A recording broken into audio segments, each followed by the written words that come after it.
And welcome back to the Financially Simple Experience. So we're standing on first base in our wealth game. If you remember from the last two episodes, we're talking about the wealth game and the idea of a baseball diamond. And we discussed how home plate is where so many of us start. We're born, and then we start running a race. We start running the diamond, or running the bases, as it's called. We reach first base when we receive our very first job. We talked about the importance of making the turn versus running through the bag. But what do? We reach first base safely. We're on first base. And as I was illustrating in our last episode, whenever you're on first base and you're looking at the pitcher and he's in the windup, many times you can steal, or you can attempt to steal, from first base to second base. The reality of the wealth game is it's a journey. From first base to second base in the wealth game is monumental. It's actually harder to move from first base to second base than it is to get to first base. Because in our society, most people realize we are going to reach first base. Most people can get a job. That's the reality. In fact, I mean, as I'm recording this particular episodes, there are so many jobs available nationally right now that if you want to work, you can work. If you want to work, you can work. So the idea of reaching first base in the United States of America is pretty much a given. At least in my opinion, it is. However, reaching second base, moving from this, I receive a paycheck, to now I start building assets, it is tough. There's no other way around it, friends. It's tough. There's so many traps along the way.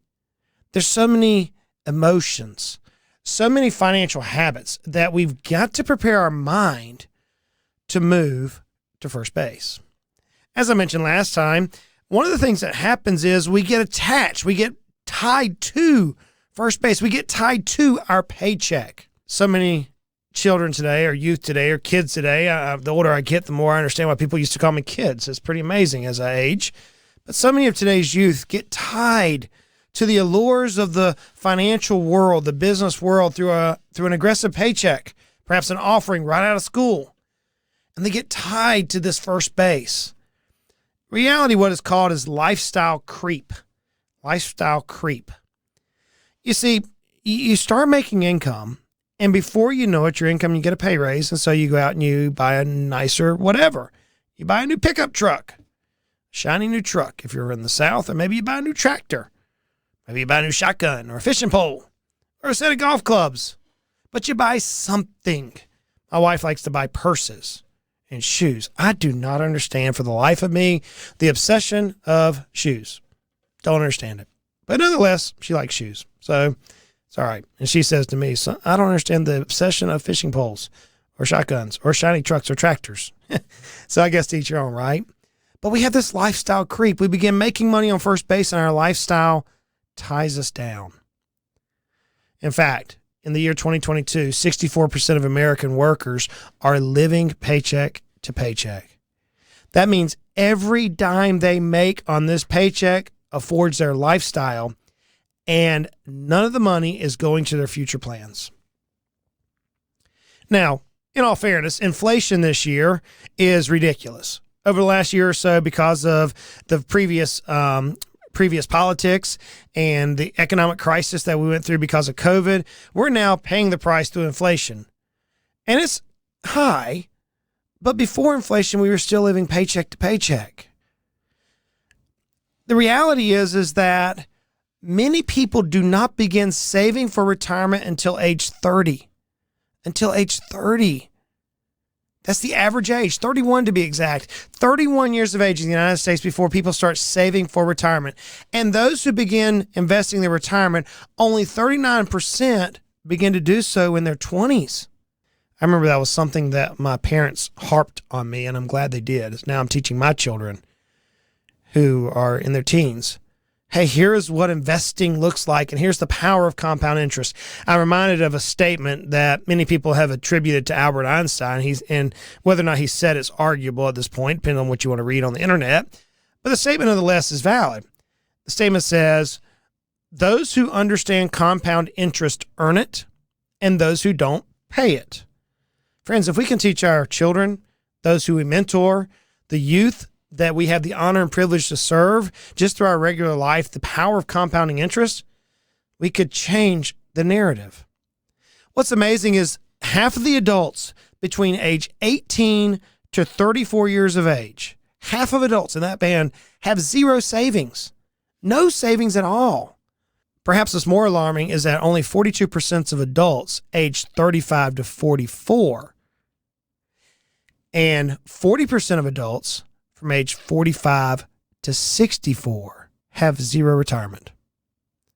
Let me say that again. 42% of adults aged 35 to 44 and 40% of adults from age 45 to 64 have zero, nothing, not a zilch, nothing saved for retirement. Friends, they're stuck on first base. They're stuck on first base. They've got trapped. That ball and chain that I was talking about. And you may say, well, Justin, it's not a big deal. Now, you and I, those of you who listen to my voice, no, that's a huge deal. That's a major deal. But when we're considering this game of wealth, almost half of the population under the age of 64 have zero. They've not even played the game. They just made it to first base and they're content. And so the wealth game isn't even applicable to them. However, for you and I, those of us who are listening, who aspire to not stay on first base, we have to figure out what's it going to take for us to reach second base. So what's second base? Second base is when we begin building assets. Well, what's an asset? An asset is a resource that has economic value. So a corporation, an individual, a country, they all own resources. So it has economic value. You may say your health. Yes, your health could be an asset until it's not. You may say gold. Yes, gold. You may say oil. Yes, oil. You may say a car. Well, time out. An asset can be appreciating or depreciating in value. Okay, so I'm not running the technical term saying you only buy things that appreciate. The reality of the circumstance is, and I've seen many balance sheets and financial statements of individuals and companies alike, and in both individual and companies, the balance statements and the financial statements will show depreciating assets. So the asset is something that has value. So is a car an asset? Well, yes, technically speaking, it does have value. I can buy a vehicle today for $1,000, $10,000, $100,000, whatever the number is, and tomorrow I can sell it for something. There is a value there. But whenever we're building the game of wealth, what we're truly after is something that is appreciating in value. You see, if we just invest in depreciating assets like cars and boats and credit card purchases, things of that nature, if we just invest in things that depreciate in value, we won't get much more than a lead off first base, just primed to be picked off by the pitcher or the catcher. We don't want that, friends. We want to strive for between first and second to build assets which provide us income. Remember, we want to build wealth. So we need to focus on income producing assets. We need to focus on appreciating assets. We need to focus on capital producing assets. We need to focus on leverage producing assets, assets which grow in value. Now, the way I look at it, there's a few assets that we can grow. Some people would say, well, Justin, I have a house. You know what? In the recent real estate market, we've seen real estate prices soar. Unbelievable. I've been watching especially East Tennessee, Florida, Georgia, the southeastern United States, watching the real estate markets just soar over the last 12, 18 months due to this migration that's happening as a result of perhaps COVID, politics, whatever the term is that you want to blame it on.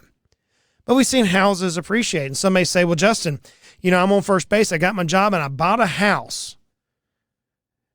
You know, the reality is the house, yes. Is it an asset? Yes, it is. Candidly, flat and simple, yes, it is. It's probably going to appreciate in value. Now, it's not certain, but more than likely it will appreciate in value. That's a safe assumption I think we can make. Will it always? No, there's always the exception to the rule. But for the most part, we would agree that real estate should appreciate in value. And yes, you could sell it, but you're still going to have a place to live. Now, what I'm noticing now is that as I'm aging, I'm watching the generation just before me sell their house, capitalize on the asset, take the cash out, and then downsize and utilize some of the cash that they had in their house for trips or lifestyle during retirement. So I get it, a house can be an asset. But whenever we go to stage number 2, what we're truly looking for is asset classes that help us move to stage 3, which is financial independence. It's having assets that provide us income. So as we're leaning off on our first base journey and we're driving to second base, we really want to dive into assets that provide income.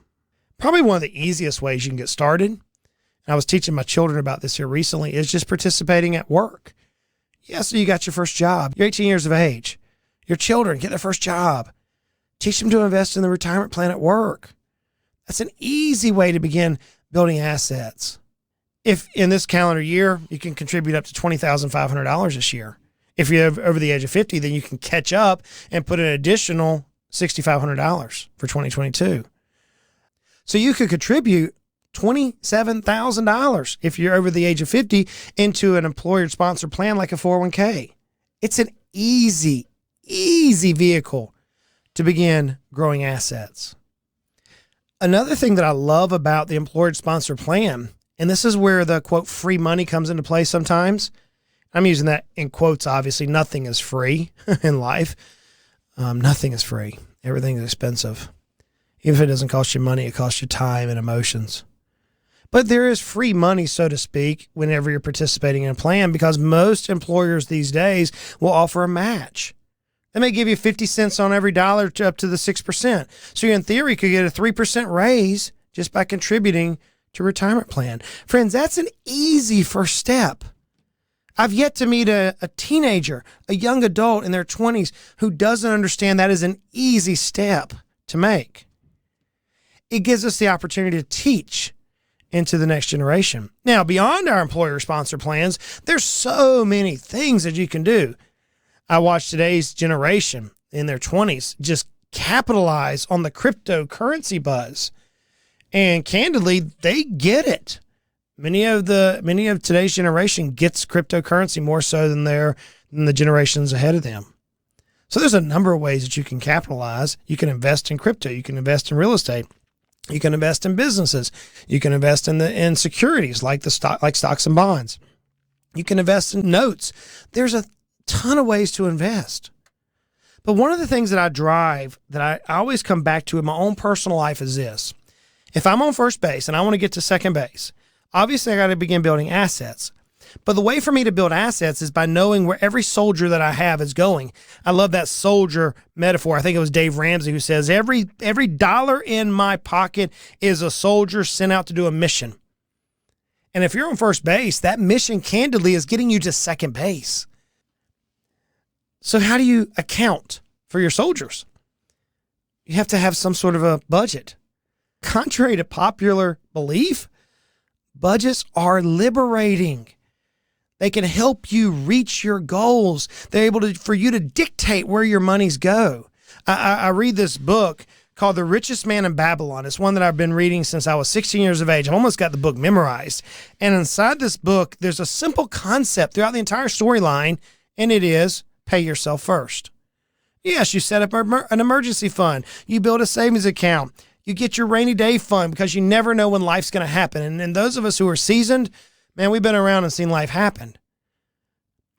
But as we're journeying from first to second, the only way that we're going to move in a very time-efficient manner from first base to second base is by growing and building assets. How do we build assets? Because we build assets through the deploying of our soldiers, of our dollars. Friends, I hope you share this episode with your children. I hope you share this episode with somebody who's stuck on first. It's a method that we can build assets.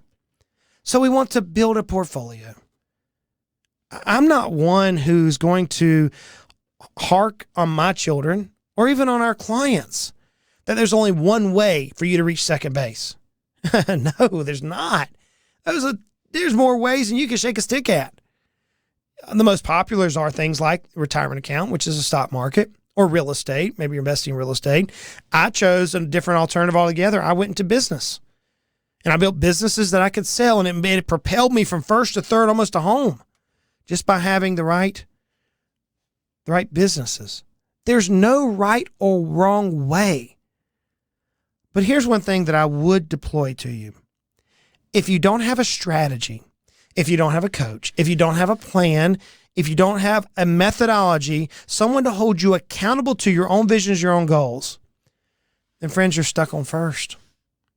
Almost half of our population is stuck on first.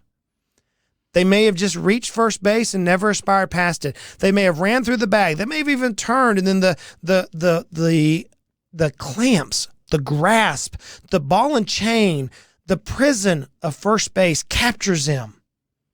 Now, as I wrap this up, let me warn you. You may say, well, Justin, it's not for the middle market. It's not for the middle class or the upper class. You're wrong.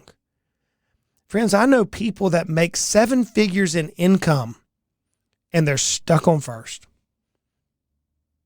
I know people who wear C titles around their name and they're stuck on first. I know people who've had hard breaks in life because of none of their own doing.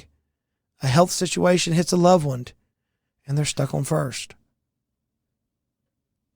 One of the most humbling lessons I've learned is watching people throughout my career. Almost 20 years in the financial world now, almost 30 years in the business world. In my early days, I used to say, well, what do they do to be broke? How do I not be broke? The reality is a lot of it is hard work. Yes, I get it. A lot of it is very critical thinking. I get that. But sometimes life just deals cards differently to people. So friends, our job is to get to second if we're going to win this wealth game. If you find yourself stuck on first, may I give you some simple advice? First, no pun intended, the first step is look to where you're headed. You don't want to be facing the outfield. You want to turn towards second base. You want to realize, okay, I now need to start accumulating assets. You got to put your eyes in the right direction. The second is get a strategy.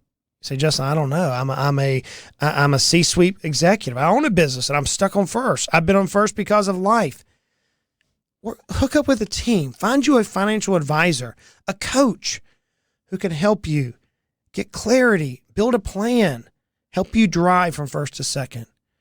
And then finally, have that coach or that planner that's going to hold you accountable, because the reality is the financial game is all about accountability and consistency.